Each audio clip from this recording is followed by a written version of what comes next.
In the last 2 months, when this issue has climaxed, the principal office in a parliamentary democracy is the Prime Minister. The Prime Minister has gone into complete silence. He speaks on foreign policy and then stops it at that. So he is today in Brussels, he'll tomorrow be in Germany. He'll speak when President Obama comes here. But for some reason, domestic politics is becoming alien to him. And I get the impression when he takes no initiatives in breaking the stalemate or in leading by example that I will take some action against this corruption. You can resort to conventional lies, there will be zero tolerance to corruption, we are all for honesty, but then this is lip sympathy. It today appears that he is losing his will to govern. And that's the silence he is going into. With regard to other tall leaders of the Congress party, well, all I can say is it's only when the going is good that they are at their best. When the going is not so good, they are in a shell. And today, many of them have become invisible. It's a crisis moment for them. This government appears to be almost cracking up as though the Raj is going to slip out. There are some who are indulging in a bravado amongst the ministers, and they have adopted arrogance as a style of governance. So their comments are rude, they are improper, they don't speak the idiom and language of civility in politics. Where do we stand in this? We must bear in mind that against the UPA or the Congress, there is little space for two anti-Congress fronts. The substantial space is only for one front. The third front parties, particularly the left, have a record. They support the Congress, they oppose the Congress. I'm not so sure where they stand in times to come. But one significant change which is going to take place is in the month of April, when the West Bengal and Kerala elections are held, and left is going to get a rude setback. So the organizer or the nucleus of the third front itself will be without strength. It will be the first time in 33 years that they will be without a significant state government. If we look 4 months down the tunnel, this is what we see.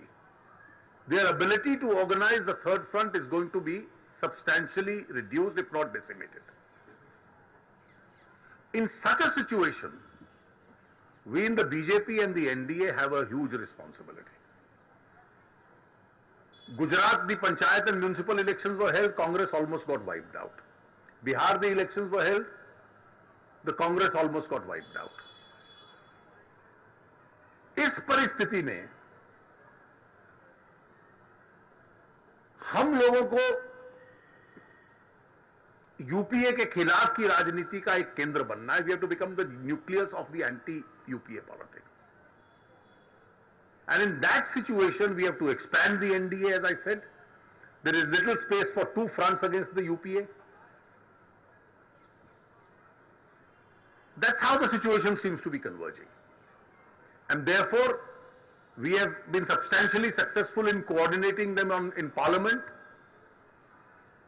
We are going to make an endeavor to coordinate them outside Parliament.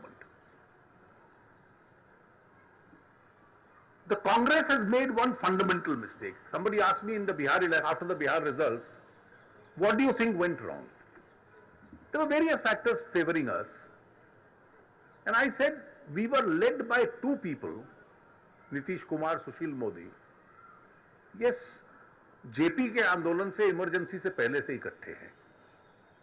They spent 40 years, struggled, emergency में jail में गए, आंदोलन में रहे, legislative assembly में रहे, parliament में रहे, मिनिस्टर रहे, ऑपोजिशन लीडर रहे. And then with a huge experience and integrity, they performed well 5 years in government. The two principal opponents, Congress and RJD, were unable to understand the script of this election. They were unable to write the script of this election. एक अच्छी governance as against good governance by men of merit. Both thought that the response only is we have nothing to offer, but both of us will give you family glamours. एक पति पत्नी की party बन गई, एक मां बेटे की पार्टी बन गई. So we have a family glamour, and that's the response to merit. And this is something which the electorate completely rejected. And I think it's a good sign for the future elections to come. अगर corruption, integrity एक issue होगा, और विषय होंगे, वैचारिक विषय भी होंगे, कश्मीर विषय होगा, terrorism होगा, Maoism होगा. We should consciously make this dispute between merit and dynasty as a point of conflict in Indian politics. How is leadership to be created? Is it to be created on the strength of merit, experience, or only charisma of families? Now there is a fundamental contradiction between dynasty and merit. And the world's largest democracy cannot pride itself saying we are a dynastic democracy. Because dynasties may throw up good people, they may throw up people who are incapable of governance. So the sooner surnames don't matter and merit does. Bihar has shown the way. And I think that's the script the people of Bihar, who are normally considered very sharp in terms of political analysis, they showed the way. And I think it is that way which seems to be now the road ahead. I can see the surface for us is now becoming more and more comfortable. The longevity of this government is a suspect. And therefore, we in the BJP not only have to expand with our more friends in the NDA, but we have to make the party more aggressive on the roads and educate the public opinion so that they get alienated from this. This is probably one of the most monumental scandals of recent times. And this has thrown open a debate on the health of other institutions. And I think we should carry this debate to its logical conclusion.